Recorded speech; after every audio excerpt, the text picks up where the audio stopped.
hasn't been easy. We're ready to get back out there. Living life a day at a time. Toyo tires will be there, Take a ride, taking you where you want to go. feeling free, happy and strong, on the road where we belong. Toyo tires, making tires for your road. On the road where we belong.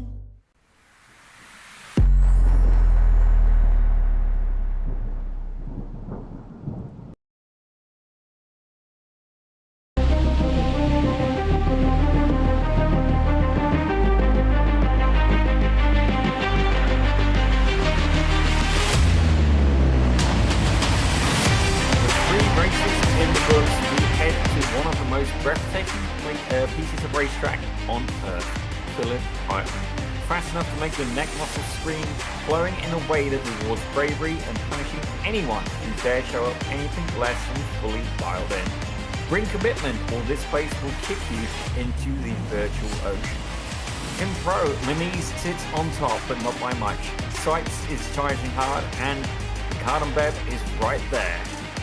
In AM, McLean holds the advantage, but Cormier has momentum on his side and is scoring closer with every session. The stage is set, the stakes are rising. Time for round 3. This is the Toyo Tires Formula 1600 Championship Winter Series presented by BIS, live from the virtual Phillip Island.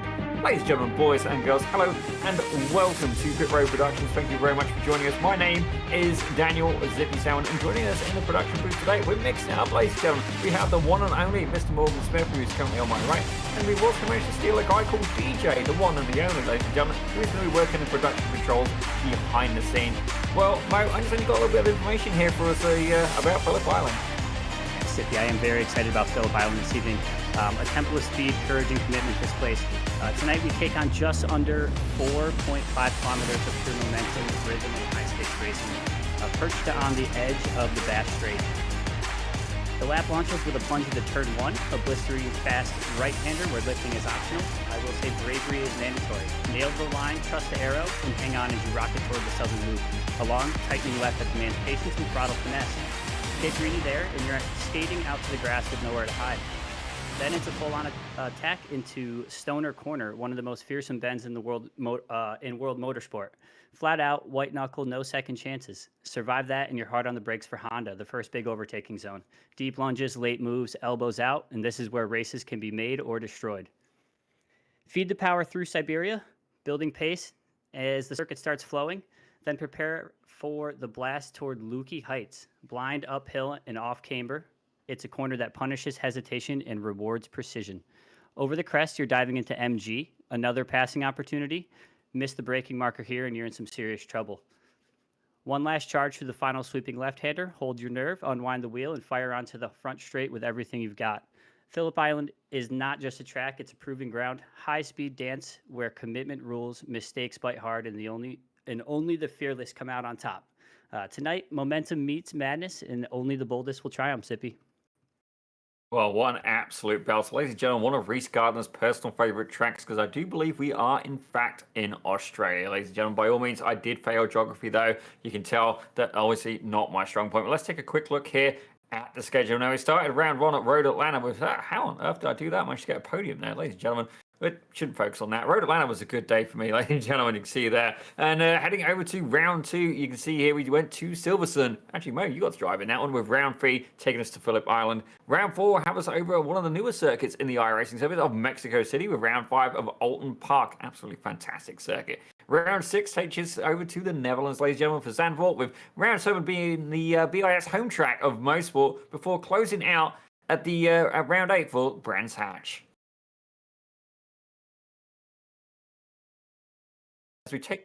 As we take a look at the points, ladies and gentlemen, Christian Manise is up at the top of the food chain right now after round 2. He's doing pretty well, fair to say. As we head on over,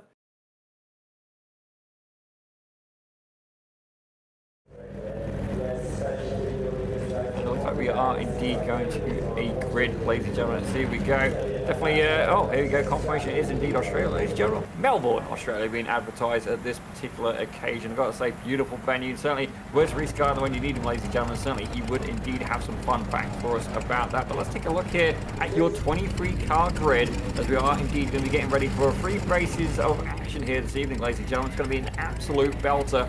3 sprints. What could possibly go wrong? But certainly, very much looking forward to it myself here, as indeed we wait for that grid to populate. Here we go. Clay Morris, he's going to be up at the front with BRP Britannia alongside Christian Muniz. That is one of your pro leaders, ladies and gentlemen. As we have a look back at the second row, it's going to be John Bemblid. Absolutely fantastic stuff there. He's on third with Brady Clapham, both of them racing for Lima on the second row of the grid for P3 and P4. As we have a look at P5, we've got PRP Britannia with Alex McLean and Greg Seitz, one of the podium winners of last round. He's there in 6th. Moving further back though, we got Assad Nikanov, that young racer. He's there doing well alongside Mitchell Green for Rust Racing Iron. Having a look though a little bit further back, closing out your top 10 is Michael Broomhead alongside Daniel Cranifus, rounding out your top 10. In 11th, we got Kai Dalziel. Right next to him in 12th, we have Reece Gardner. In 13th, we have Cedric. Help me out, Cedric. We got Richard Swindells next to him, another familiar face here. 15th place, we have Harlan Coolborn, and next to him, 16th, Wyatt Cormier. Nicholas Colander in 17th, with Graham Laban next to him in 18th. 19th is Robert Kobe, and to his right is going to be Jonathan Daisy. They'll look there at 21st. It's going to be Yonan or Albert alongside the 22nd driver. As indeed, we're going to put that on hold for a minute. As ladies and gentlemen, they are indeed away, and you can already see here Robert Kobe's managed to pick up a black flag. So I think that is not the race start he was looking for. But Clay Morris there at the front of the pack, leading by about a 10th of a second. Christian Muniz looking to apply all the pressure. That's John Bemblid there in 3rd, and it looks like somebody's been getting a little bit mixed up indeed. As we already see Richard Swindells, he's fallen down 3 positions. Greg Seitz fallen down 2, but a lot of the drivers trying to get there into single file as quickly as possible. They're going to try and use the slipstream as much as they can, as the Lima Racing drivers are both in P3 and P4. I've got to say, Brady Clapham, a real-life radical driver, as is John Bemblid as well. Both of these guys successful in their field, and right now, are we going to see some team tactics there that could help them score some absolutely fantastic points here at Phillip Island, as I believe something may have happened further back in the grid. Robert Kobe still carrying that black flag, despite the fact he's up 5 positions. Definitely a bit unfortunate. Swindells, he's dropped down a few more. He's down 4, but indeed, a bit of a shake-up going back further in the field. Yeah, Zippy, this is going to be an exciting evening of racing tonight. Phillip Island is a little bit tighter of a track than we've previously seen these guys handle with these cars. Definitely one of the favorites of the Australian Superbike Championship here as well. So there's not as much room, but these cars are perfectly paced to get around this track and have some competitive racing tonight. Oh, absolutely, and indeed, it's going to be a belter, ladies and gentlemen, as these guys are indeed fighting out. Jonathan Gazen looks like he got in an incident on the first lap, as did Harlan Goldburn. We'll have to take a quick look at that replay a little bit later, but right now, that's the 69 car of Alex McLean. He's currently there in P7. He's down 2 positions from the start. You can already see side by side, that's Michael Broomhead going at it with Cal Dizal, I believe, newcomer here to BIS Formula 1600, as indeed these guys are absolutely battling away. You can see, are they going to try and make it 3 wide? I'm highly doubtful that maybe 2 of the Rust Racing drivers ahead. I see the 74 of Greg Seitz, and indeed I think that may be just ahead. Can't get a good look at them, but indeed definitely the same team as well, ladies and gentlemen, as these guys are indeed battling it out here at Phillip Island. It does look like the Lima Racing guys have put themselves in a great spot here at the beginning of the first race. You know, with a little bit of slipstream, they can kind of see the stuff develop in front of them, and hopefully, you know, capitalize in the later laps at the end of the race.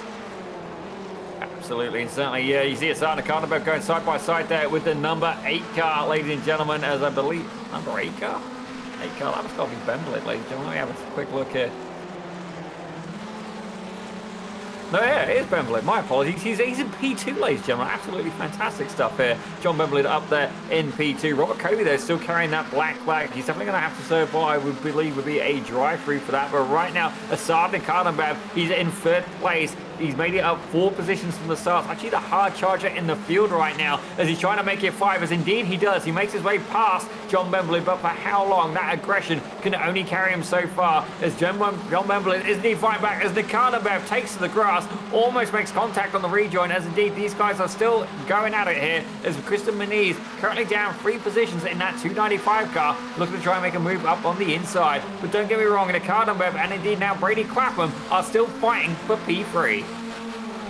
Absolutely, Zippy. With Phillip Island being a little bit less common of a track scene on the iRacing service, we could have some surprises tonight with some guys having more seat time than others and more practice than other guys out on track. So I'm eager to see who can capitalize on a unique track selection tonight. Well, certainly Phillip Island, not one of my Princess approved tracks. But saying that, let's see exactly where Reese Gardner is. As right now, I believe he's just took down position. Ladies and gentlemen, the PRP driver himself has managed to move his way very briefly up to P9. As I say that, he's battling with Alex McLean, who is also in PRP Britannia, ladies and gentlemen. Good to see Reese Gardner, though, getting a little bit of airtime out there on one of his home tracks, ladies and gentlemen. I believe he's actually out in Perth, but you can see the absolute gaggle of cars ahead of him. The Rust Racing guys, that's a 74 just ahead, or indeed the 94, as Reese Gardner looking to make a move on the inside, and the battle happening ahead as well. He's got Greg Seitz to his left, and I believe that's Daniel Cranifus and John Bemblid going at it. Bemblid actually was up in P2 earlier, but right now Christian Muniz has absolutely rocketed his back way all the way from 5th up to 2nd, and Mitchell Green now getting into a battle as well. That was a great view out of Reese's cockpit there. Reese also having a great drive this evening. We'll see where he ends up as the race develops. These guys up front do not want to give up this battle. It's very tight racing tonight. It is indeed. You can see Nikarnabeb there still fighting for 2nd. But what's interesting, though, if you look ahead, the number 48 car of Clay Morris, he started on pole, and honestly, he's taken the opportunity and absolutely booked it, ladies and gentlemen. Almost up to a 3-second lead so far. But right now, Nikarnabeb just 0.2 of a second behind Christian Muniz. You can see there is a whole gaggle of cars starting at P2, going all the way down to about P12, ladies and gentlemen. You see the radiator there hidden inside the side pod there of Clay Morris, but already you can see right behind 2 wide. Are we seeing 3 wide? Are we seeing 4 wide? Ladies and gentlemen, this could end in chaos as they make their way around what I believe is is turn 1. Forgive me, Phillip Island, not one of my stronger tracks, ladies and gentlemen, but indeed these drivers are incredibly potent. A huge gaggle of cars. This could be absolutely brilliant, or indeed absolutely chaotic here as they're making their way around the left-hander. This is some great racing here, Zippy. I am very happy to be a part of this BIS. These guys really know how to lay it down on track and kind of, leave everything out there, so to speak. These cars are an absolute pleasure to work around a track. This track offers some splendid corners to go too wide and to have those battles, and these guys are really capitalizing and have a lot of fun so far. Yeah, certainly as well. Morgan, you did get to take the 1600 for a spin last round at Silverstone. Certainly not one of your usual cars you drive. You're more of a GT3 driver, but don't get me wrong, there is a very good incentive to get comfortable behind the wheel on one of these. Ladies and gentlemen, these gentlemen are indeed competing for a chance to drive a real Formula 1600 courtesy of Britain West. A huge thank you to them. But right now, Reese Gardner there making up another position on the inside of Daniel Cranifus. He's made his way up 5 positions. Joint hard charger right now. Asan Nikarnabeb and Mitchell Green both up 5 positions as well. But don't get me wrong, we still have about 13 minutes left to go in this race.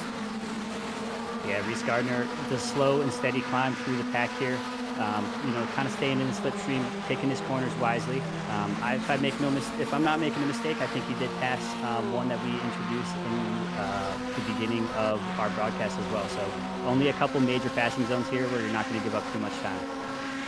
As you say that, Clay Morris is just going to set the fastest lap of the race for 1:39.651. Absolutely incredible pace there. And not to anyone's surprise, Clay Morris is an absolute machine. But right now, we have an absolutely massive battle happening for 2nd. Christian Muniz goes a little bit on the wider side, ladies and gentlemen. Certainly we saw some good battles for him before at the last round. Almost touching there is Mitchell Green. Certainly we've seen him, I believe it was last season, in the IndyCars as well, ladies and gentlemen. Certainly I definitely recognize that name, or indeed from the Formula 1600. Regardless, he has been on Pit Road Productions before, but right now you can see that is a 77 of Brady Clapham. Almost getting into contact there with his teammate John Bemblid. Thankfully, Bemblid backs out of it, but you can see there Reese Gardner, though, lurking in the background as it looks like a bit of pressure being applied by the 55 of Daniel Cranifus. But right now, fair play to Asan Nikarnabeb. He can definitely be an aggressive driver when he needs to be, but right now, really really having to work that defensive game, as that looked like contact there from Christian Muniz. These guys are absolutely threading the needle of the limit, trying to get every little bit of performance they can and try and move their way up through the field. Yeah, in my brief experience in these cars, if you do not have a lot of wiggle room, Oh, when they start, a little bit of lock up there on the inside, but everyone keeps it together. Looks like that was Reese. It was indeed. Mike Broomhead, though, able to capitalize on that and makes his way up one position into P8. But right now, John Memberlid and indeed Daniel Kranafis are currently going side by side as they make their way around the left-hander. The important thing for them is they have to make sure they stay with the pack, as indeed this lead fight now has extended, ladies and gentlemen. It's going from P2 all the way down to P12. Ladies and gentlemen, a 10-car fight for second place. Look at this going on now, 2 by 2, as they make their way round turn 1. It is exciting to see more of the pack be able to, kind of stay together than at some of the bigger tracks we've been at previously, where this lead group can kind of break away. So it's nice to see kind of everyone involved in that battle and in the slipstream, and we're well into this race, and they're still going. So that's very exciting to see tonight. Well, it's working out in the favour of Clay Morris. The 48 car has extended that 3-second gap. He's now made it to just about 5 seconds there. And I've got to say, impressive driving so far. You see a little bit of a wiggle there from the 295 of Christian Muniz, and it's fair to say it almost cost him Mitchell Green there. Able to try and make a move as they're going side by side. And Nakanabev still able to hold on. He's got that gap down to about 4 tenths of a second. He's going to want these guys to keep battling, but I believe there's been some chaos at the back of the field. Yona or Albert, ladies and gentlemen, and Jonathan Picazon, I believe they may have come into contact with Matthew Mailman as well. Looks like Daniel Kranafis is capitalizing here in the lead pack. Return to the battle at the front of the field. You can see here it is getting busier and busier, ladies and gentlemen. Sadly, Nicholas Galanda is currently about 6 seconds back from this battle, but saying that, leading a trio of himself, Richard Swindales, and KDL, Kai DL, ladies and gentlemen. Certainly first time there for Kai, as Graham Lobman about a second back from that battle as well. White Cormier got some cheers from the chats, but we do have a report there from Jake. Okay, Jake, we will get on that. Thank you very much, sir. As you can see here, we're going for a 3-wide scenario, and I got a feeling this isn't going to end well. Nope, looks like they got away with it. Yeah, looks like some good decision making out of them. Just choosing to back out, play it safe, and continue the battles around the track here. We have plenty of time and plenty of laps to be had still in this heat one. Definitely going to be an absolute belter of a race, ladies and gentlemen. You can see there, Nakanabev still able to hold on. That gap, though, has disappeared as Christian Muniz has now made his way to the front of this pack. And you see there, right in 4th place, is Daniel Kranafis. Oh my gosh, I thought they were going to go 3 wide very briefly. And that is a huge set from the 77 of Brady Clapham. Locks up a little bit in the braking, and there's been a spin. And I think, sadly enough, it's Reese Gardner, ladies and gentlemen. Pit Road Productions' finest commentator has made it a little bit, well, not really an error, but ended up getting caught in an incident there. And that's going to mean he's going to be in the clutches of the 43 of Kai DL and Richard Swindales very shortly, as Graham Lobban and Nicholas Galanda trading spots as well. Yeah, unfortunate for Reese, he was having a good climb back through after his small mistake earlier. Looks like we are on board here in watching a replay with Reese. You can see here, there is indeed Reese Gardner, and I have a feeling he's going to find he gets a little bit of a, not really anywhere he can go, and definitely a little bit of a shunt there from behind. Definitely unfortunate, but fair play to him. Looks like the car get away pretty much unscathed there, and don't get me wrong, we got 3 races this evening as Jake ends there. Reese pulls and ends. He gets spun out? Like, I don't know about that. That's a little bit of a cheap shot there, Jake, certainly. But right now, we've got Christian Muniz and indeed Assad Nakanabev still fighting for P2, ladies and gentlemen, with Clay Morris pulling away a 6-second gap. Yeah, we saw an early climb earlier from Christian Muniz, but Assad and Mitchell Green here have just refused to, kind of let him break free of the pack, and they're continuing to battle here, and kind of giving the position back and forth here as the kind of corners ebb and flow. Oh, absolutely. Jake Kent, if you'd like to let us know if that is indeed a little better for you, by all means, Pit Road Productions' #1 fan, without a doubt, ladies and gentlemen. It used to be Morgan Smith, actually. He knew, Morgan Smith knew me better than I knew my commentary, ladies and gentlemen. Lo and behold, now he works on the channel. It's maybe not what he had in mind, but it's what happened, ladies and gentlemen. And Absolutely fantastic stuff here. As you see the 55 here of Daniel Cranafus going side by side with Brady Clapham. That's who we saw got a little bit of a lock up a few laps ago. And don't get me wrong, his teammate John Bemblet is right behind, able to capitalize. Are we going to see a free wide scenario here yet again as Alex McLean getting right up to the rear exhaust pipe of John Bemblet as well? I do appreciate these the paint schemes here. Easily identifiable teams, but also good, unique individuality. So, as a painter myself, it's always good to see the variety on track. Oh, absolutely here. And you can see battles happening throughout the field. It does look like it's spread out a little bit there. Reese Gardner sadly fallen back. Looks like Richard Swindell's getting into a battle as well. Let's take a quick look here at Richard. We haven't seen him on the show for a little while. The driver of the number 16. And who has he got on the paint this time? Ladies and gentlemen, blah, blah, blah racing. I have to admit, I have featured on the side of this car. I believe that's Reese Gardner making an appearance on the side of the number 16. Oh, man, I'm going to try to stay off the side of cars, you know?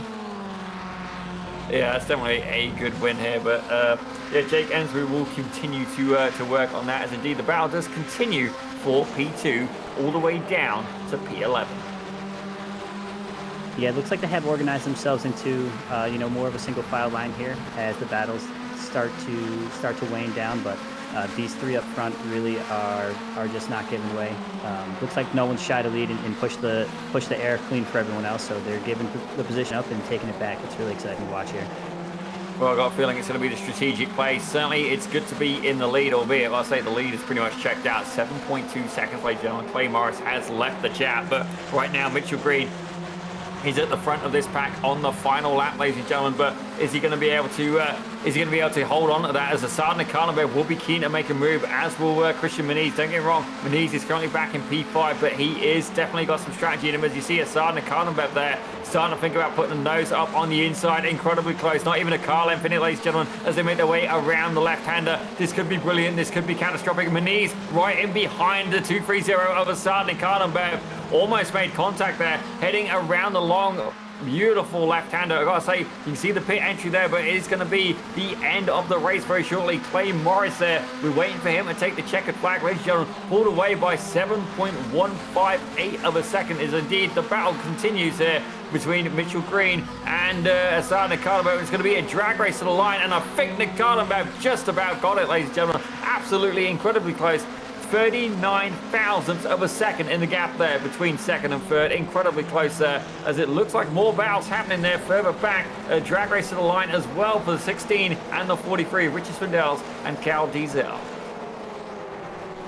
Very exciting end to the race. Looks like Assad Nakanobev just right place at the right time and was able to just get his nose in front of them with a little bit of slipstream on that final corner. So very exciting to watch.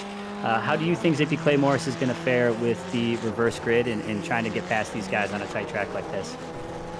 Oh, don't get me wrong, Clay is a BIS veteran, ladies and gentlemen. Certainly, he is indeed potent, whether it be in a 1600, a Radical, or indeed an IndyCar there, as the celebrations almost getting caught short there. The 57 of Wyatt Cormier making an appearance. But I've got to say, Clay Morris doing a couple of donuts there.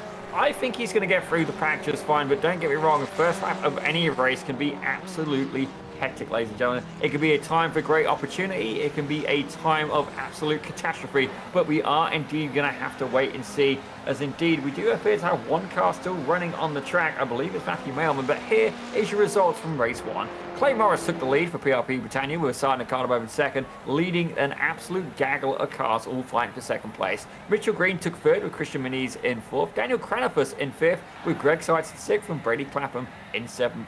John Bemblet took 8th with Alex McLean in 9th, and Michael Broomhead rounding out your top 10. In 11th place, we had Cedric Ohayan, Reese Gardner in 12th with Richard Swindell's in 13th. 14th place was Kai Dalziel, and 15th was Nicholas Colander. 16th was Wyatt Cormier. Graham Lobin taking 17th. Harlan Goulburn in 18th with Robert Covey in 19th, and Yona Or Albert in 20th.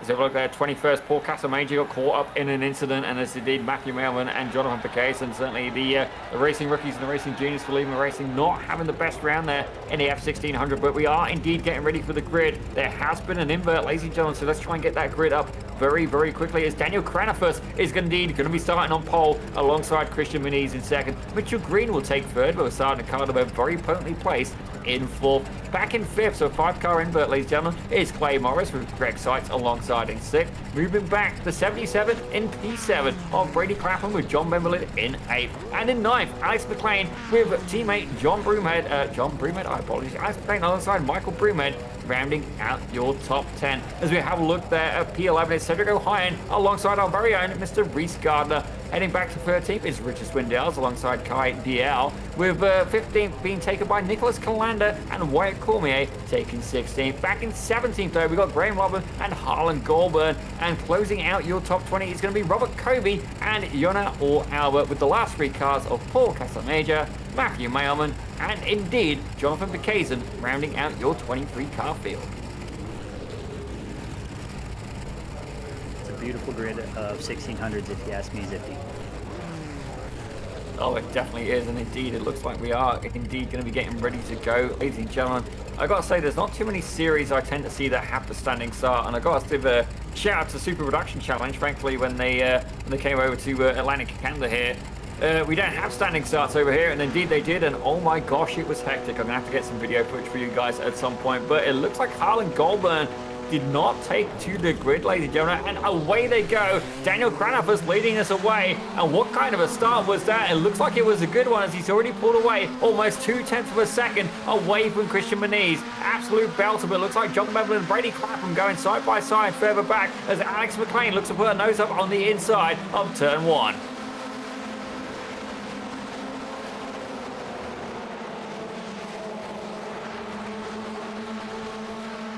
Right now, Daniel Cranofus in that 55 car is currently leading the pack, ladies and gentlemen. Christian Moniz right behind in the side of the car, very closely in 3rd. Hard charger right now is actually Matthew Mailman. He's up 3 positions. Wyatt Cormier fallen down 4. Not the race start he was looking for, as it looked like himself and Jonathan Bacazan got into an incident on that first lap. Bacazan currently 4 seconds back at the back of the field. But right now you can see a couple of drivers going 2 wide, almost 3 wide in places. Clay Morris now, he's moved his way up in the 4th and challenging Assad Nikardenbev for the final step of the podium.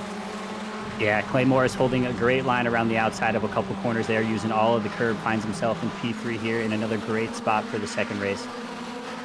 Oh, absolutely fantastic stuff. And indeed, these guys are going to keep battling. We know that Clay Morris has got pace, but other drivers going to become aware of the fact that if he is left a little bit of free space, he will run away. It becomes a battle for second. And right now, Morris, though, is very much housed in first. Battles happening throughout the midfield, though. Looks like Kai DL is getting into some battles as well with our very own Reese Gardner. Battles all the way, ladies and gentlemen, from 1st down to 17th. All of these drivers very much in contention for a podium. Look at that absolutely phenomenal grid. The biggest grid, biggest split we can see there in shot is between Richard Swindells and Nicholas Calander now of about 1.2 seconds. Oh, Mike Broomhead takes the stand. Looks like the Lima Racing guys are also in a great position here.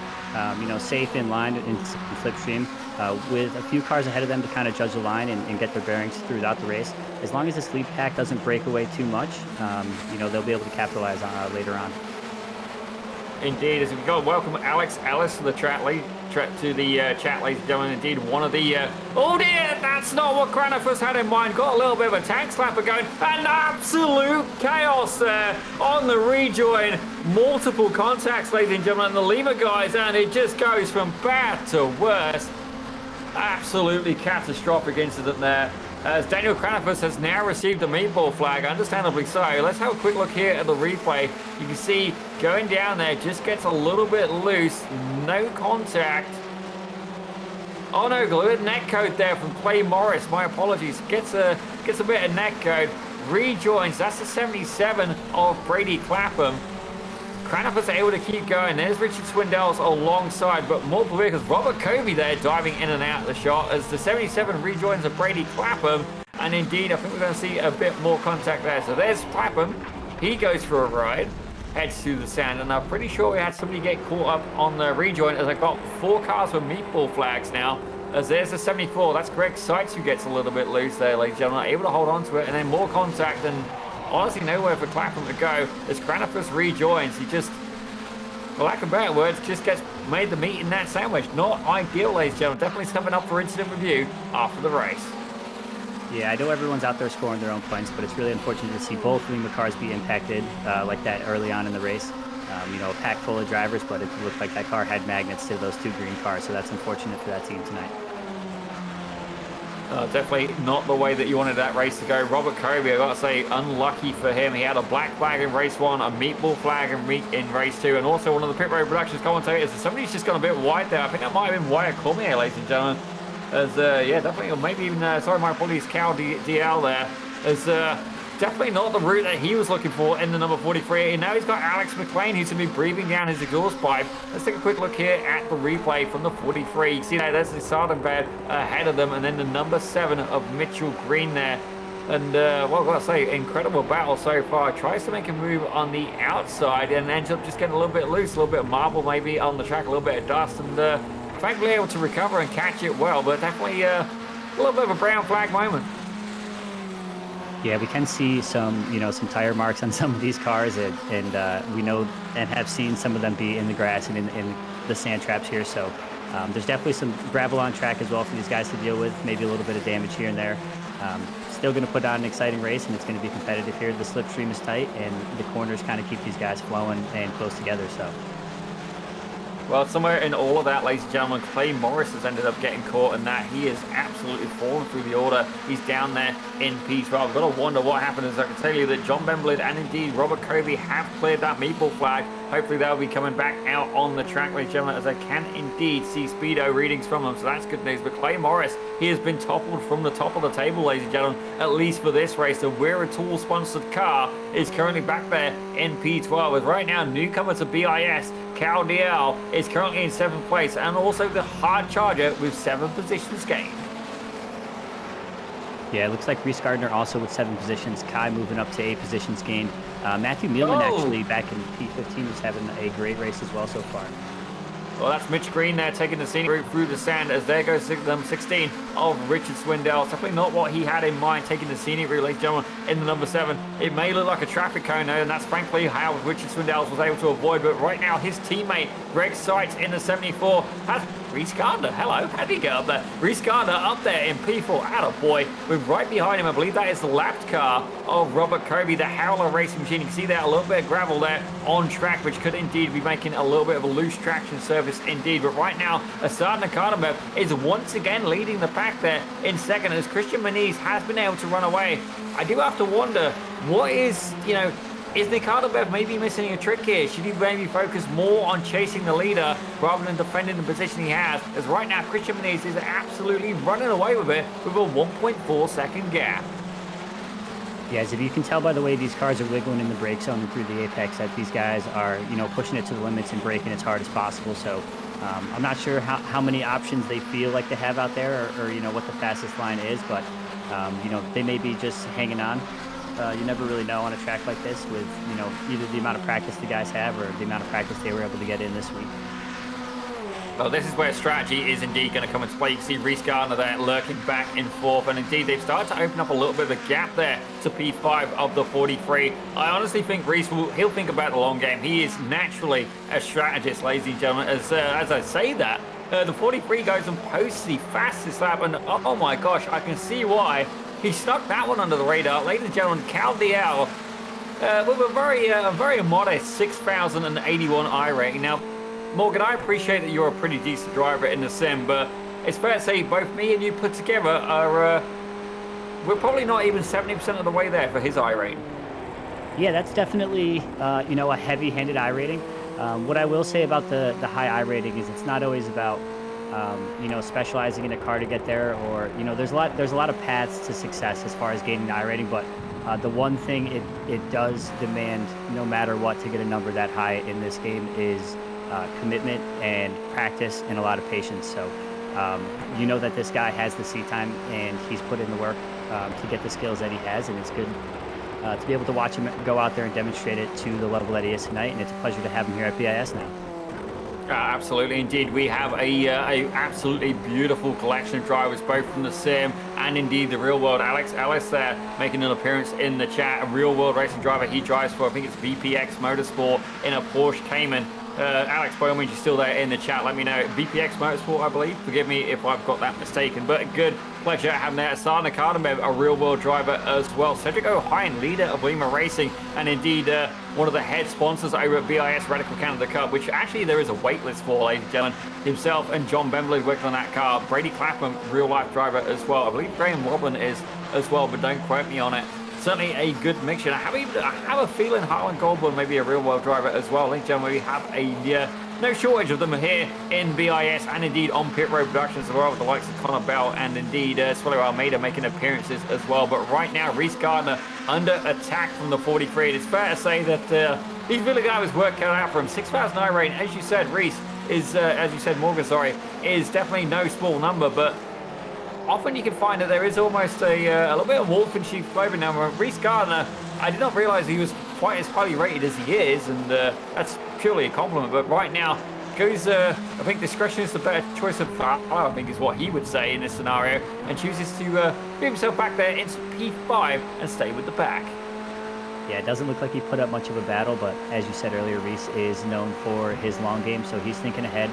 He knows that he doesn't have the pace. He just saw him on the relative getting chased down over the last couple laps, so decided to keep his car safe, move over, and create a little bit of space, and everything is going well for him so far. Well, certainly, indeed, having a great amount of pace is one thing, but having racecraft is another. As right now, I think, honestly, I think Reese Gardner is just looking to try and stay with this pack, as there's going to be a new person on the chopping block. Greg Seitz now is being sized up by the number 43. Nikarnabev has managed to pull that gap in a little bit there. Christian Moniz, he's got it down to about 7/10 of a second. As you see there, all of them fighting for the draft, and Nikarnabev's gone on the defensive. He's going to be able to save himself from one, but he's going to be able to save himself from two there, as it looks like Kai Diao steps out. I'm going to see free wide heading into turn one. He thought about it. Nikarnabev, nothing he can do, as the draft is indeed potent, and in the whole event of this right now, they've still managed to pull in a little bit there on the 295 of Christian Moniz. Got the gap down to about 5/10 of a second. It looks like Kai, number 43, was not able to capitalize there, but with those little bit of battles, Reese was able to tuck back up behind him here and maybe hold on for another lap.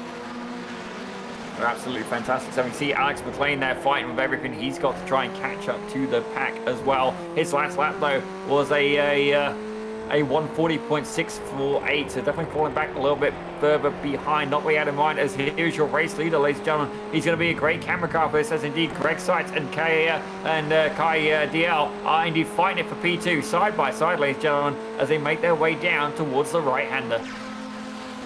Yeah, I know Clay Morris is really fast, but I think, as these guys go too wide and this lead car has clean air, kind of the difference in the ability to use the whole track and all that good jazz really comes into play, and that lead driver is able to really pull away. So hopefully these guys tuck in and don't let Christian Muniz get away with too much here. Nearly a bit of contact there between the 43 and the 230 of Kai DL and indeed Asad Nikarnabev, and Reese Gardner would have seen that, as right now Greg Seitz is indeed holding on, but can they hold on to the race leader right now, the 295 of Christian Moniz? Don't get me wrong, he's won races here at BIS before, so Asad Nikarnabev has got nowhere to go. He tries to split the middle. This could end in chaos, and that door is very firmly shut. Tries to go over on the grass. Ladies and gentlemen, he is being given no quarter and absolutely trying to find a way through, as Greg Seitz and Kai Diao hold on, as Asad Nikarnabev tries to make it free wide once again. Reese Gardner, not surprisingly, backs right out of it and says, no thank you, gentlemen, I'll wait here, you guys carry on. That's definitely, can we get a driver cam up for Reese actually while we're talking about this? Absolutely, I'm waiting for something to happen, and the blink Reese is too. Yeah, it's some unbelievable racing side by side from Asad Nikarnabev and Kai here.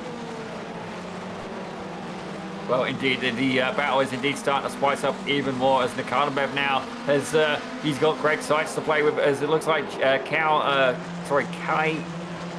DL has managed to make his way up into P2 with Christian Moniz just about 8/10 of a second ahead. Now, can this high I rating driver catch up? Don't get me wrong, Christian Moniz is no slouch either. 4,728 I rating. They are indeed potent as well, as Reese Gardner starts to come into the battle as well, albeit a little bit further back. I'm going to say Reese is probably going to wait by. There is also a battle happening further back though in P7. It's the number 7 of Mitchell Green with Mike Broomhead, Richard Swindells and Cedric O'Hine. All of these guys trying to fight for P7. Yeah, with the reverse, if I'm not mistaken, the reverse grid is the top 10 for the third and final race here. So all of these positions are very important for these guys, trying to get themselves sorted out for the final heat.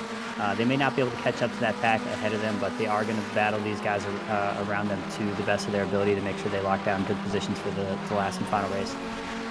Indeed, certainly we have entered the final lap, ladies and gentlemen. Right now, we're going to return to the lead battle here. It looks like Michael Broomhead's going to make a move as they head down into turn one, but this is going to be where the action's going to happen first, ladies and gentlemen. First off, can Christian Muniz hold on till the very end? Can the Cardenbev hold on from Greg Seitz? Can Reese Gardner make a little bit of a sneaky Pink Panther move at the end and potentially score a podium? But it's going to come down to the final moments in this race. Christian Muniz in that 295 car. He wasn't able to get on the podium last race, but can Kai Dial able to topple him from the top of the food chain? Ladies and gentlemen, we're going to find out. The gap was 0.3 of a second. It's now down to almost a quarter of a second. Closing in very, very gradually, but is it all a little bit too little too late? Can the 43 make his way ahead to the top step of the podium?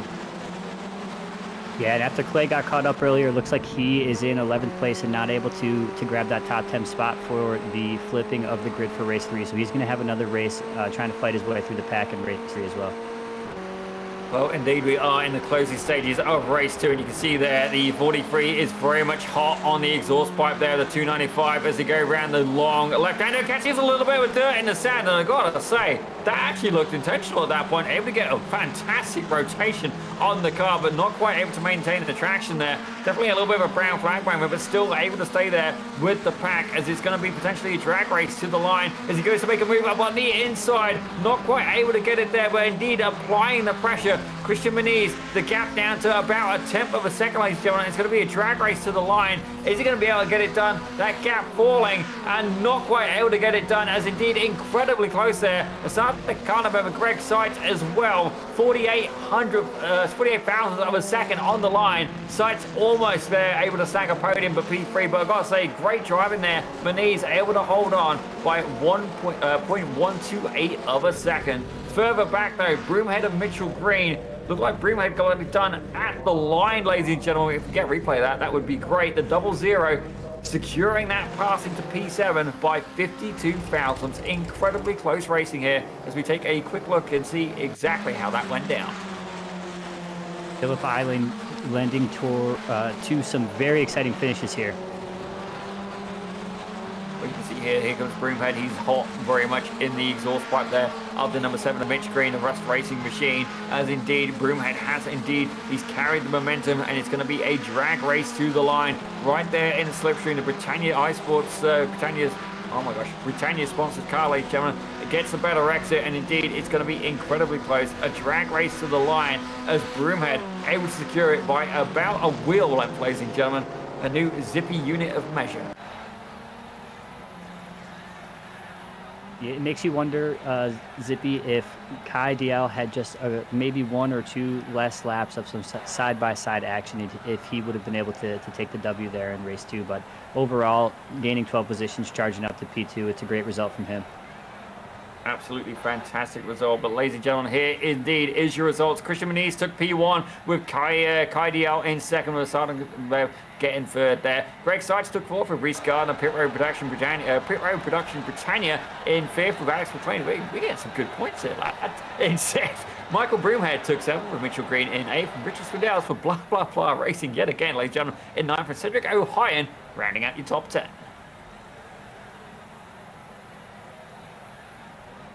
In P11, we have Clay Morris with Brady Clapham in P12. Behind them in 13th is Graham Lobin with 14th Wyatt Cormier. Yona or Albert in 15th with Matthew Mielman in 16th. 17th was Jonathan Pikazian. And 18th was Paul Casamajor. 19th was John Benwillid and Robert Covey in P20.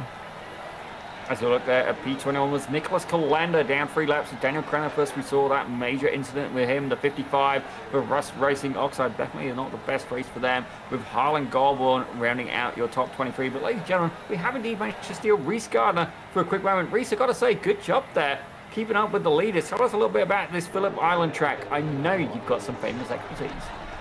Yeah, first off, is my volume okay? Can you guys hear me properly? Crank it a bit.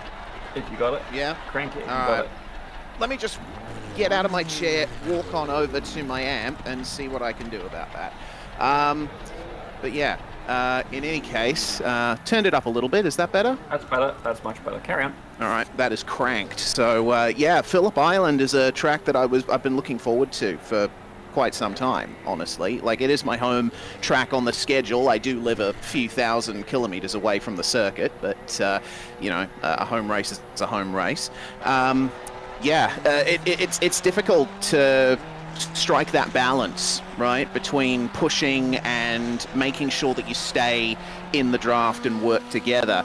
Assad in that race just then was saying we have to work together to catch up to Christian up the front, and I think there were a few locations where we could have done a bit better in that regard, but it's really difficult to strike the balance because, you know, you think that you have the pace over someone and then suddenly you don't once you step out of the slipstream. It's tough, but interesting. Well, certainly Reese Garner doing an absolutely fantastic job here for driving for PRP Britannia, ladies and gentlemen. And if he's not doing that, he's here in the commentary booth. And not only that, he's got the guns out today as well. Ladies and gentlemen, look at the sheer manliness of the foot. Okay, we're going to have to put an adult advisory on just for that gun show, or indeed maybe some sunglasses, ladies and gentlemen. Certainly, I can relate. But Reese, we're going to leave you in peace now. Good luck in the third race. And maybe we'll even see a podium out of yourself as well. That's what I was hoping for in race 2. Didn't get it done, but maybe this will offer me the chance. We'll see. Well, ladies and gentlemen, right now, I guess Have a Smug Moment is indeed the only PRP commentator this season to secure a podium. Not only that, I managed to get 2 of them. Don't ask me how. I didn't even realise I'd done it. Not how you want to do it. Morgan Smith, myself, and Reese Gardner float in between the cars, ladies and gentlemen. We're going to have one of us driving in every round. But I've got to say, Morgan, what an absolute bout of a race so far. It's been tough, no doubt, but what do you expect to see here from race 3?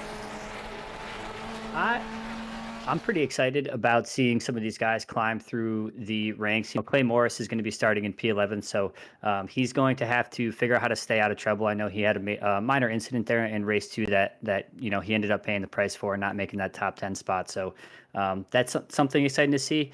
Overall, the pack may want to settle down earlier in the race and make sure they don't let any of those cars get out too early. You know, it looks like the clean air out front and being able to use the whole track is really a big advantage this evening as those guys are battling 2-3 wide in some of those break zones.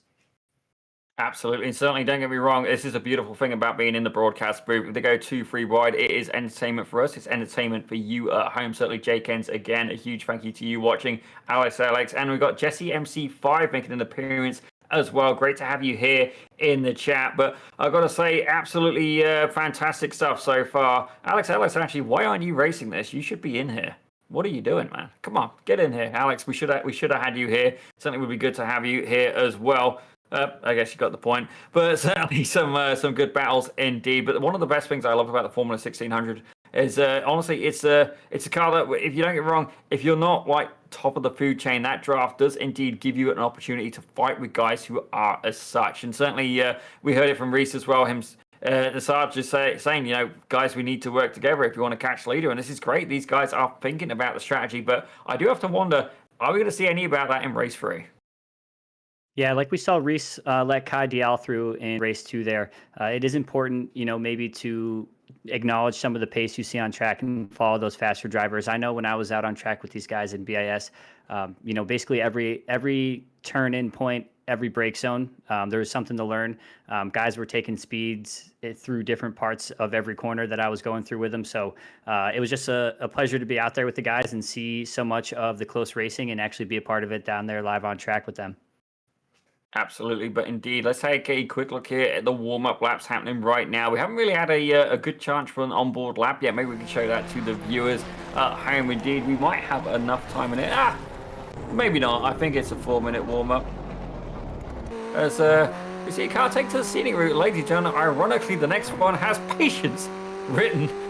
You can't plan that, ladies and gentlemen. Has patience written down as he makes his way down towards turn 1. I believe it's turn 1. Oh, wait, where are we? I'm completely lost at this point, I've got to be honest. I do believe that was turn 1 here, coming out of the pits, and then we're going down to the sweeping left. I haven't raced it in a long time, Zippy, but this is a really fun track, so I do advise some seat time here. It is a pleasure to run. I would say it's on par with other small tracks. I don't want to name any because I don't want to have any agree or disagrees, but I know everyone feels differently about a lot of the tracks. So. Well, certainly it is not on the Princess approved track list, ladies and gentlemen. That's why I'm struggling to get my bearings. But I've got to say, it does have some beautiful scenery. It almost reminds me here of Nova Scotia a little bit there. As you can see the ocean over to the right very briefly just there, or indeed ahead, depending on where he was on track. But Mitchell Green there really getting flirtatious with the curving. And honestly, this actually does remind me a lot of my own local track. You can see the Marshall stance as well. It's I wouldn't say it's one of the FIA tracks. I know Reese would know this for sure, but definitely looks like it's challenging. We see him from Alex Ellis in the chat as well. We're going to quote him on this one there. We had Jake Enns and Ellis in the chat. So Mr. Enns is there like, how dramatic is the elevation changes? And he's got a very valid point. Alex Ellis is there. Not too bad, except for the start of the final sector. The long left over the hill into the downhill break zone is huge elevation change and probably the most challenging part of the track. Indeed, I would 100% agree with him there. As you see Mitchell Green making his way down towards the start finish. Yeah, I think with the elevation, maybe comes a little bit less into play with a slightly slower vehicle like the 1600s. But I have driven some GT3 cars around here. Not a lot of room for side-by-side or passing action, but you start to notice the elevation change when you're taking these corners a lot faster, trying to find grip in the rear tires of a GT car. Indeed, certainly very different cars as well. But I've got to say, let's actually. We did get to cover it. No, we did cover it early. We did cover the schedule. Let's take a quick look here at the rest of the points. Let's try and get back to that very quickly. See if we can get that covered a little bit more, ladies and gentlemen. Sorry, DJ. Just want to try and get over it. We got a little bit rushed earlier on. Let's have a look here at how the points were before the start of the evening. As you can see there, Christian Muniz was leading coming into this with Greg Seitz there in second, 25 points behind as...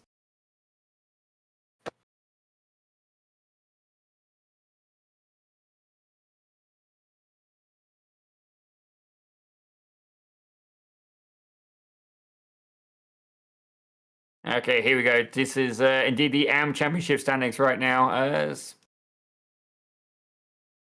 we do apologise, ladies and gentlemen. Just give us 1 second here. We are going to work on a...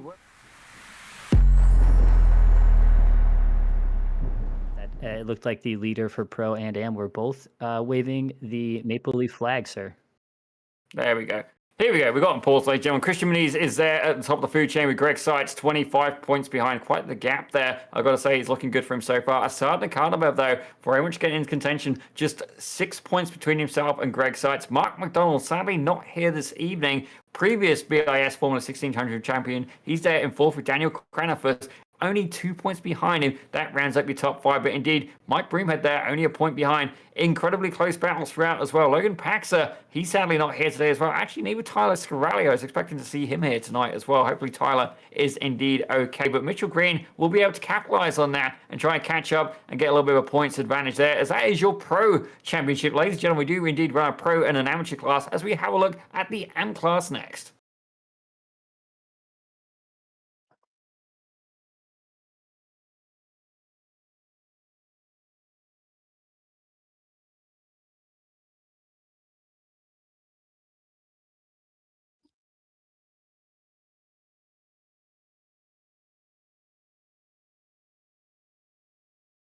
Okay, here we go, ladies and gentlemen. You can almost just about see there.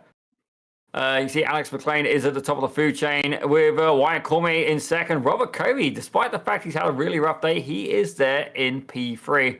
Actually, I am on there. And in fourth, we got Matthew Mailman. That's actually a really good result for him. Clovis Gerard also missing as well, with Jonathan McKazen in sixth. Close battles happening throughout. But ladies and gentlemen, we are indeed going to get ready for the grid for the final race of the evening.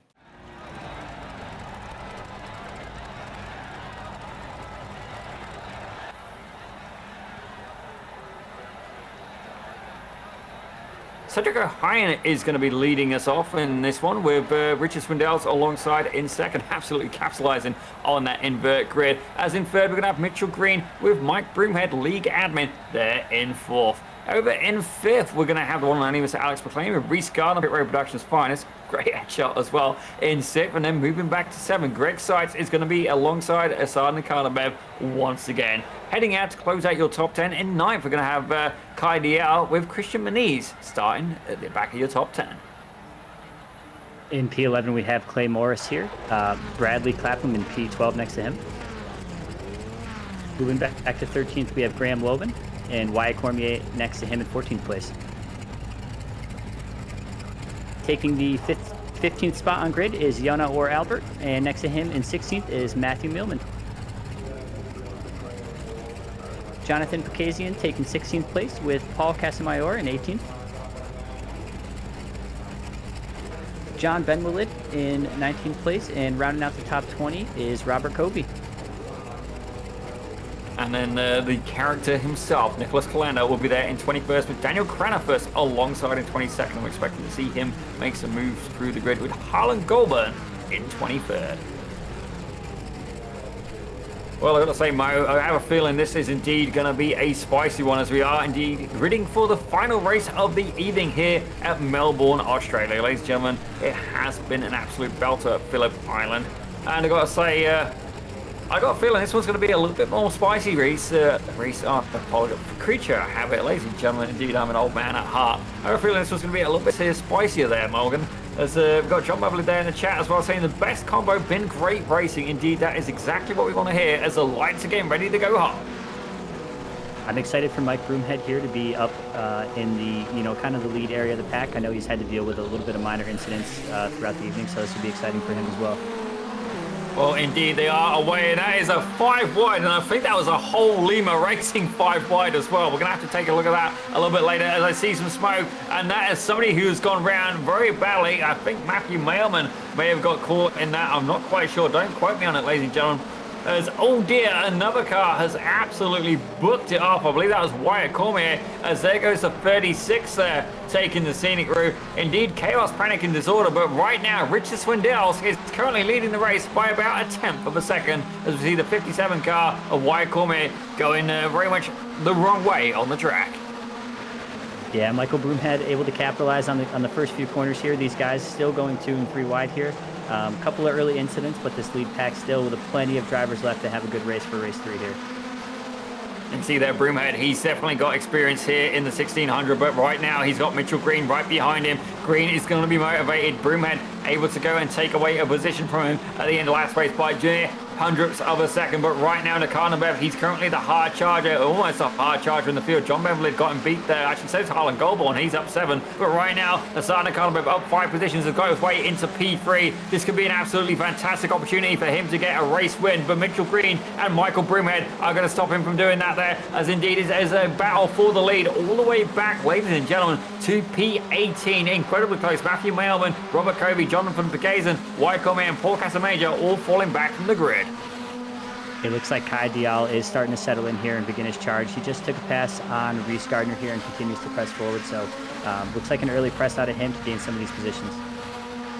Oh, indeed, and you can already see there Nakano Bev trying to make a move as they're going to make 3 wide into turn 1. This could be beautiful, this could be chaos, and we're going to see 3 wide, potentially on the second row as well, as that looks like a Christian Moniz trying to find his way around. Nakano Bev goes and splits it over in front of Mike Broomhead, as that is sideways there.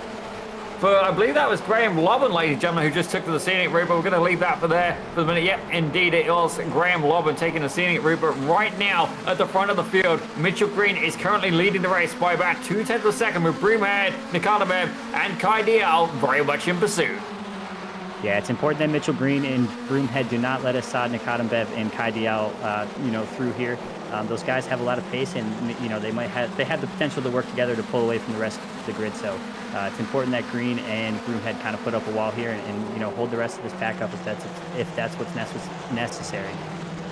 Oh dear, as you say that, Mike Broomhead has indeed gone around a little bit of an over-rotation there as the 00 falls all the way back to P16. That is not the move he had in mind, ladies and gentlemen, as right now, let's take a quick look here at the replay and see exactly what happened.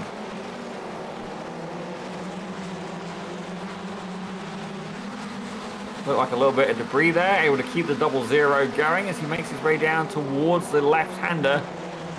And, oh, a little bit of a nudge there from Reese Gardner. Oh, dear. Yeah, it looks like Reese ended up out in the sand trap himself, too, so neither driver able to kind of hold that together. Unfortunate for both of those gentlemen. Well, I almost feel like it's going to be a rite of passage, ladies and gentlemen. We do not necessarily encourage this, but maybe the commentators taking out the league admin is not the best business plan, as right now that almost looked like a bit of bump drafting as they go 3 wide. I thought that was going to end in chaos there. The 74 car of Greg Seitz deciding that he really does not want to be involved in that. It's Christian Muniz and Kai Diel looking to get involved. As ladies and gentlemen, Clay Morris joins the party as well and brings Brady Clapham with him as well. I was just about to say, Zippy, we have had cars flying off the track in the background here, but Clay Morris has kept calm and kept his car safe, and he has made great progress through the pack here. Finds himself in a great position. As I said before, that was Greg Seitz there, getting a little bit of a nudge from Kai Diel. The number 74 has indeed taken to the scenic route, and definitely doesn't appear to be too happy about that. Hopefully able to keep going there. It looks like the Brady Clapham applying a very healthy amount of pressure there to the back of Clay Morris. Indeed, things are getting extra spicy here in the final race. Ladies and gentlemen, strategy may be part of it, but it may indeed be that it's an all-or-nothing approach from some of these drivers. As right now, Mitchell Green is leading the race by about 0.2 of a second, but Assad and Carlenberg a little bit further back. As you see, Kai Diel going a little bit far wide as Clay Morris now could have an opportunity. Cut straight across the nose there, the 77 of Brady Clapham. Clean move, but very aggressive from all 3 of these drivers. Clay Morris does not want to let Kai Diel get away from him here, making sure he keeps his elbows out and keeps that position behind, tucked up behind Kai's car in the pursuit of Assad and Mitchell Green up front there. Right, indeed. I think Jay Kent has pretty much agreed with his patience. Has left the track, ladies and gentlemen. It's Clay Morris now makes his way up onto the podium ahead of Kai Diel. As we're going to see, oh my gosh, I thought that was going to be 3 wide there. Christian Muniz backs out of it. Good call as Brady Clapham now takes the third with Kai Diel right behind and Clay Morris in pursuit as well. We have indeed started to see a little bit of a split here in the pack between Christian Muniz and indeed John Bembley at about a 1.7 second gap between P6 and 7. Wow, these guys are absolutely pushing these cars. It'd be very exciting to watch. Brady Clapham able to capitalize there through that corner. That was an outstanding line there. Clay Morris leading the pack. Hopefully these guys settle down so they can put on a good chase here for Assad Nakanabeth, who continues to gain a 10th here and there. Well, indeed, it's definitely an opportunity here as Nakanabeth and Mitchell Green have indeed started to work together and are pulling away from the rest of the field by about 2.5 seconds to boot. As Greg Seitz there looks like he's getting into a bit of a battle as well. McLean showing as an off track as, oh my gosh, that has happened with Gardner and McLean, ladies and gentlemen. Both of these drivers being flagged as an accident.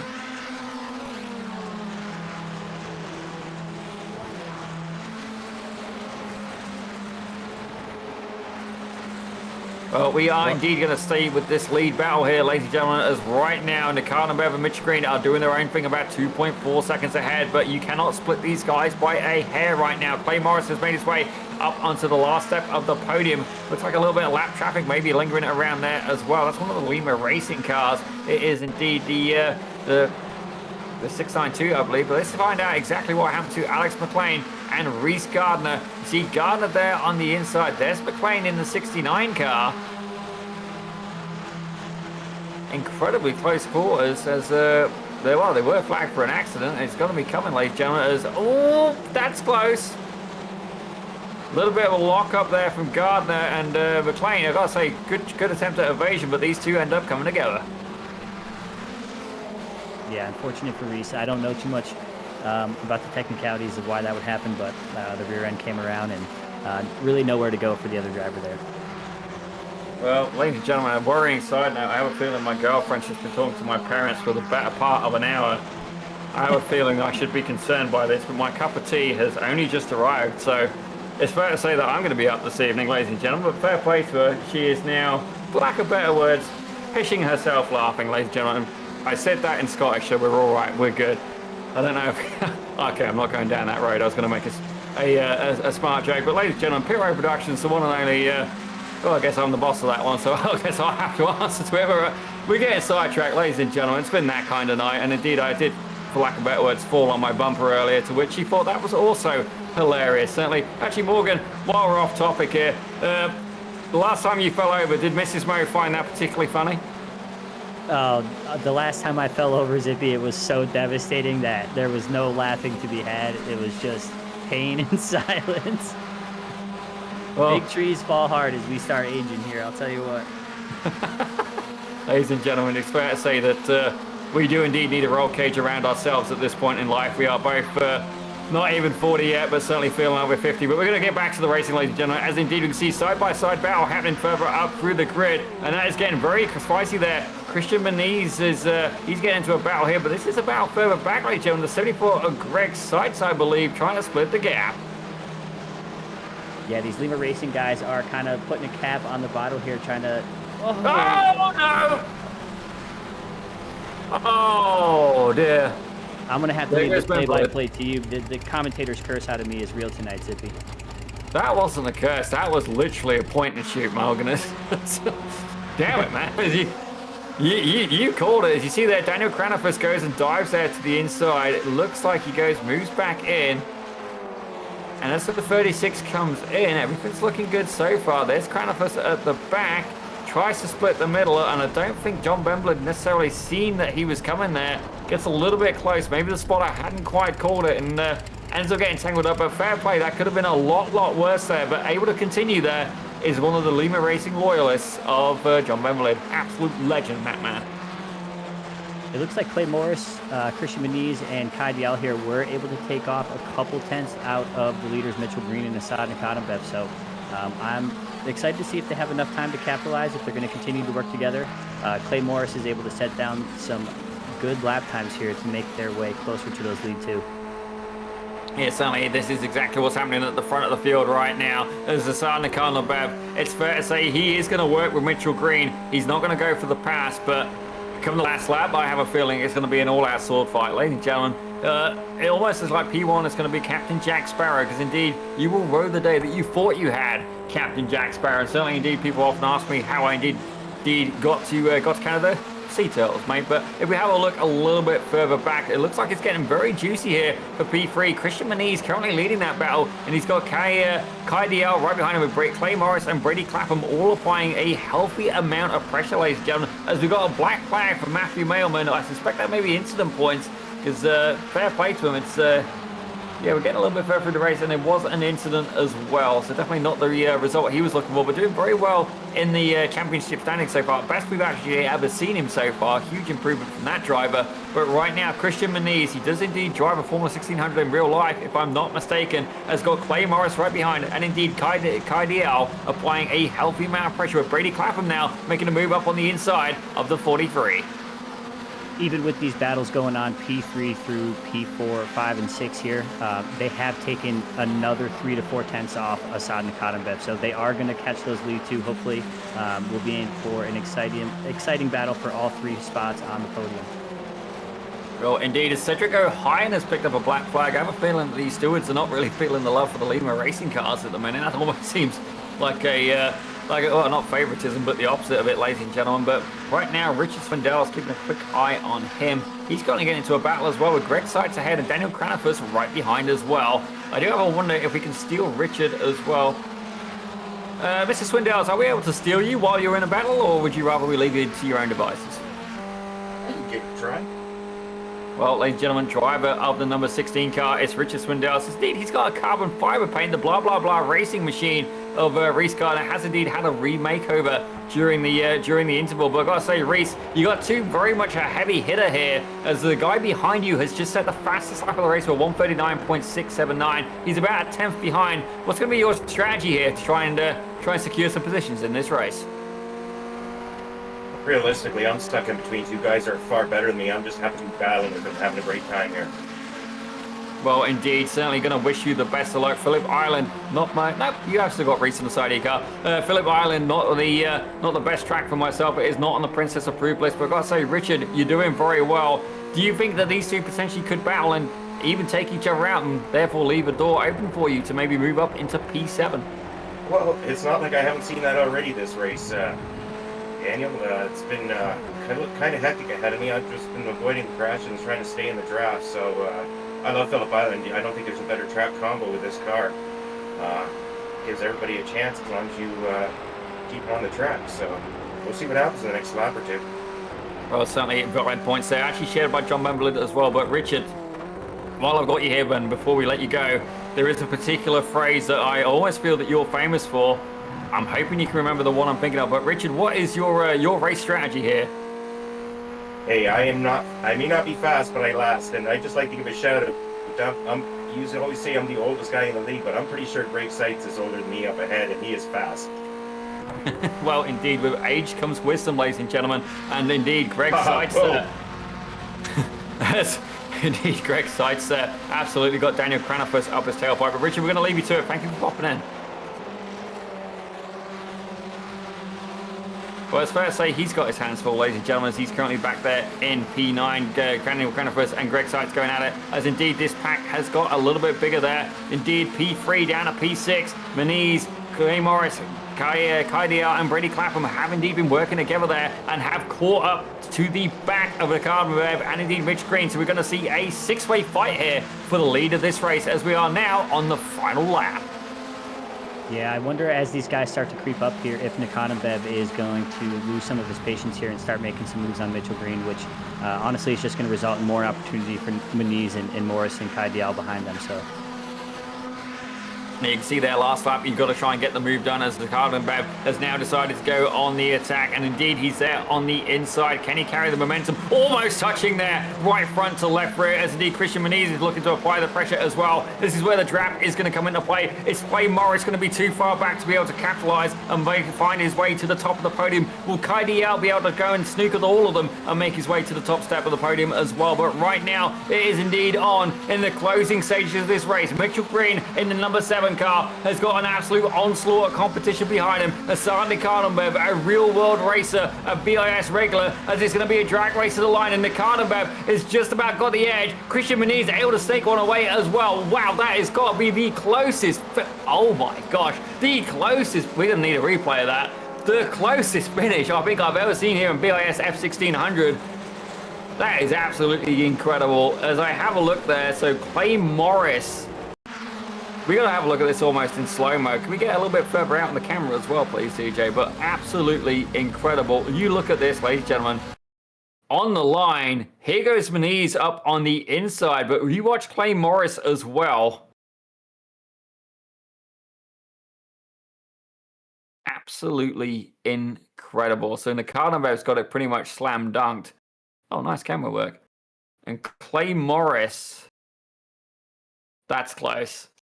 That is so close. 100th of a second, ladies and gentlemen. Yeah, and looks like in the last couple laps here, these guys set down some screamers of fast laps too there with Kai Dial and Clay Morris. Well, certainly, we've got Cheek Ends there in the chat. Assad is happy, and I've got to say, yep, he probably will be. Ladies and gentlemen, absolutely fantastic racing here at Phillip Island, and I've got to say, I'm actually wondering why the track isn't used more, because I've had nothing but positive feedback about that track. We've got John Bemblin, we've got Richard Swindells, we've got Alex Ellis, we've got, 3 drivers, I'd say, of 3 different, 3 different skill levels. Certainly all of them very competent by all means, but 3 different, levels of pace there, all saying this is a great combo. But here's your race results from race 3, ladies and gentlemen, not race 2. Assad Nikonenbev, he took the win, albeit only just from Christian Maniz, with Mitchell Green there getting a little bit shafted at the end. He takes 3rd. Clay Morris takes 4th, with Kai Dial in 5th, and Brady Clapham closing out your top 6. Greg Seitz, one of the older guys in the grid, there you go, just for you, Richard, is in 7th, with Daniel Cranafus in 8th, and Richard Swindells, hey, attaboy, he got an AM win. Nicely done. He took 9th, with Michael Broomhead rounding out your top 10. In 11th is 2nd place in AM, Alex McLean. Reese Gardner in P12. Back to AM for P13 with Nicholas Colander. Harlan Goulburn in 14th. Graham Lobin in 15th. Robert Covey in 16th. Still in AM is Wyatt Cormier in 17th. John Benwillid with some unfortunate series of events at the end of the race there in 18th. Jonathan Pikazian in 19th, and Paul Casamayor in 20th. And rounding out your 23 car grid, Cedric O'Hyan, definitely not the race he was looking for, with Yona or Albert in 22nd and Matthew Mailman in 23rd. But ladies and gentlemen, it is time to get some interviews on the way. As I gotta say, Assad, we did hear that you was looking to try and work together with some people at the end, and it's fair to play that indeed there was a truce between yourself and Mitch Green, but come the end of that race, it's fair to say that that truce was very much off the table, and it was an all-out fight for the win. Yeah, man, I'm just really happy. I mean, I knew this entire day or this entire night, it's just draft and working together with people would be the biggest thing in these types of tracks, because it's such a big track with long straights, corners. There's some tight sections, but after that, again, long straights. So what I figured out is just like throughout these races, people have been getting impatient, and I knew that if I just get patient with one guy, even if he's not super fast, like even if the guy behind are catching, I knew, because the guys behind, they get impatient sometimes. Like by that I mean everyone around, and it's just getting that patience on, and getting the win because of that. Well, certainly it was a good portion of this evening. We saw you rocking the defensive game aside. I got to say, fair play to you. You did an absolutely fantastic job. And indeed, we did give you a little bit of a shout out for some of your real life racing as well. But before we let you go there, Assad, is there anybody you'd like to shout out? I know you've got sponsors you want to thank. By all means, now's the time to do it. Yep. I would like to thank my biggest sponsor, Performance Racing School, and my other sponsors, 45 Motorsports, my helmet designer, MC Motorsports Design, and I would like to thank my family too. My family has been helping me a ton throughout this entire experience here at BIS, and I really do appreciate them for that. And I appreciate you guys, Daniel, DJ, and Morgan. I really do appreciate you guys. And Reese. Reese, you're not here, but I love you. I really appreciate all of you for all of this and all this broadcasting. It's really fun. Thank you so much. Well, certainly, I got to say, Assad, without fail, usually your parents are watching the stream as well, and if not, they watch it later. And definitely, you're a lucky young lad, and honestly, we do wish you the best. And I got to be honest, while people may think that I am much younger than I am, I can't quite pull off the Assad level of aging, or indeed the Assad level of skill, as people are approaching him saying, would you like to drive our car? I definitely don't have that kind of talent, ladies and gentlemen, but this gentleman does. Certainly, if we do see this gentleman in Formula One in a few years, I'm absolutely going to name drop him and indeed see if you can score me some free passes when you come over to Canada for the Canadian GP. But you can see there, I might have actually made a young lad blush. You know what? I don't apologise. You've got to get used to dealing with the press, and we're going to get used to it here on Pit Road Productions. But Assad, what an absolutely fantastic day for you. A pretty clean race as well. Definitely one of your cleaner rounds as well. Proud of you for that. But we are indeed going to leave you to it. You can go home with your head held high. Good drive day. Thank you. Thank you, Daniel. Well, we are indeed going to catch up with the second place finisher for the main feature race, Christian Muniz in the 295. I've got to say, definitely a fun battle there at the end. Looks like you were really getting into the mix of things today. Yeah, it's all comes down to the draft, as this car will always produce. Any track we go to, it'll be the same story. But especially at Phillips Island, where it's a lot of fast corners, a lot of flowy types, it produces a lot more draft than the car already has, which says a lot. So you watch the race, you know what I mean? There's 8 cars battling, and the second somebody breaks that 1 second window, it just turns into 2 different packs, and then that just keeps building. So especially that last race though, where myself, Brady, Kai, and Clay tried to catch the leaders, it was just kind of debating whether bump drafting was faster, leapfrogging, and trying to make our way back up. On the last lap there, we were able to get in the mix, and had it been one more lap, we probably could have definitely shooken up the top 5 a little bit more. But with that being said, it was a fun race and enjoyed it a lot. I've got to say, fair play to you. I'm going to think of a guy called Sammy Hendricks when I say this, but that man would literally bump draft anything. Like, I've never seen something he wouldn't bump draft, but a Formula 1600, definitely one of the more challenging vehicles to do that in. What kind of emotions do you have going through your head when indeed you're trying to bump draft someone or be bump draft in the pursuit to try and catch the leaders? So I only had a little bit during the race. Majority of the time I was leapfrogging, but even coming from real life, I would bump draft an F1600 this season. Boss, my teammate, can tell you many stories of where we'd make definitely some good passes doing so, and I have photos where my entire front end is just scraped up. So it's in real life, that's what you tend to do, but in iRacing, it's just trusting the guys you're around. Racing Clay many times, Brady, we were teammates back in go-karting, and Kai, meeting with a couple of times through sim racing. It's been knowing the guys you're driving around, it tends to get easier and just know what the person's going to do, but it's still not easy. It's quite easy to loop somebody's. Yeah, definitely, for lack of better words, carrying a little bit more stonage than I would potentially possess, especially in the real world, ladies and gentlemen. I've got to say, fair play to you. you got some courage there. And indeed, I wouldn't actually mind if you get the urge to send over the pictures of or even video of you bump drafting on one of these. I would very much enjoy watching that and seeing the footage from that, because that to me is just that's downright crazy, but it's good entertainment. What can I say, ladies and gentlemen? He's here to tell the tale, and indeed his teammates not bit the dust either, so that's good. But Christian, before we let you go, is there anybody you'd like to shout out? With my real life F1600 team, Brian Graham Racing, this year, mainly the reason why I'm doing this series, it was an absolute blast coming out of go-karting. No better place to go. So, very successful season as well. And then as well, my esports team, Satellite Racing, with Alex Ellis, as you guys know quite well. It's been, yes. In the past 2 years, I've been doing more sim racing, doing leagues like this, and there's no better team to surround myself with. They're always helping me out and getting me that little bit faster. Well, indeed, that is the name of the game, getting faster. And certainly, sometimes it's hard to identify just how to do that. And Alex Ellis, by all means, I'm sure, working in satellite racing, you will pick up things as well. And there is another show, if you watch this on a Saturday, ladies and gentlemen, the Almeida Racing Academy. If you want to go faster, that is a very good way of doing that. And they've just started on the Almeida Academy 3.0, ladies and gentlemen. It's now, I think, $25. You do that, you get part of the academy, and you get access to all the content. So definitely a absolutely shameless plug there from myself. But Christian, I've got to say, well done. Second place in the main feature, and certainly looking pretty good in the championship standings as well so far. Can you keep it up? We'll have to find out in as the season progresses. Thank you guys very much. Take care. Well, ladies and gentlemen, that was Christian Moniz in the 295 car. And Morgan, I understand you've been able to catch up with Richard Swindell's AM winner. Richard, surprise, buddy, surprise. Zippy, I think that's my best ever BIS result. I think I was third in the first race, second in the second, and first in the third. It must be the good luck of Reese Gardner on the side of my car.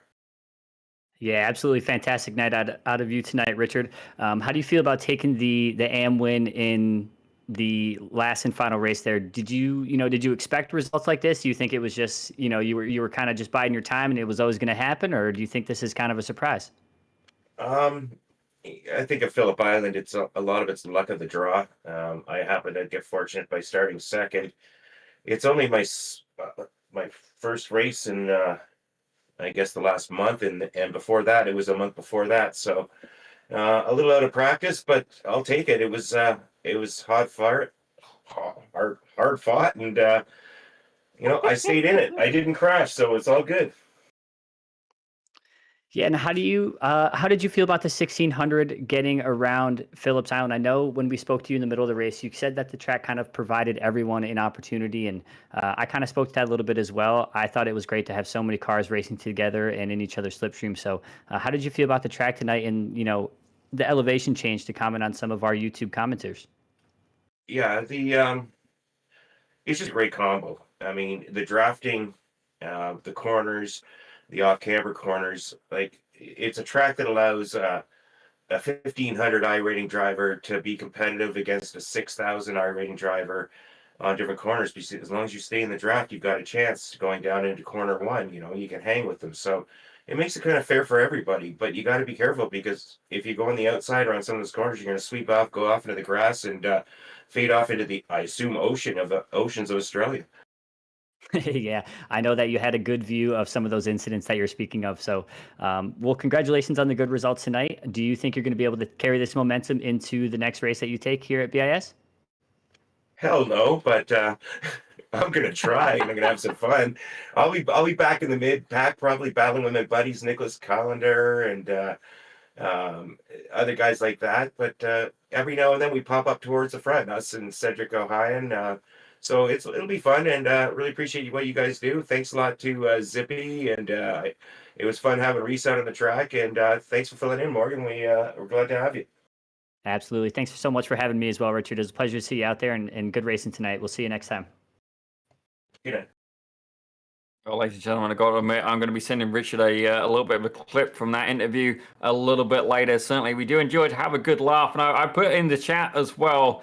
Richard, there, we've always enjoyed a bit of friendly rivalry, but it does sound like you've actually got more BIS podiums than me now. So I'm going to have to see when I come out at Watkins Glen if I can indeed snag a few more. As indeed, I don't know if I've quite got the special sauce there of the number 16 car, but I am indeed going to try. But we should bring this show to a close. Ladies and gentlemen, Thank you to all of you for taking part, whether you be a driver, whether you be in the chat, whether you be a supporter, or indeed sharing it on your social media, however you may do it. But I am going to put out a little bit of a shameless plug. Ladies and gentlemen, please hit that subscribe button, hit that share button. We'd very much love to have you on board. But the next race is going to indeed be on December the 17th, same time as usual, and we're going to be there for Mexico City. However, before then, we're going to have the Almeida Racing Academy this Saturday, ladies and gentlemen, and also as well, we'll have the BIS Radical Canada Cup with FER Motorsports on the Wednesday coming as well next week, ladies and gentlemen. But thank you very much for watching. My name is Daniel Zippy Salmon, and joining me in the booth today, making a guest appearance, is Mr. Morgan Smith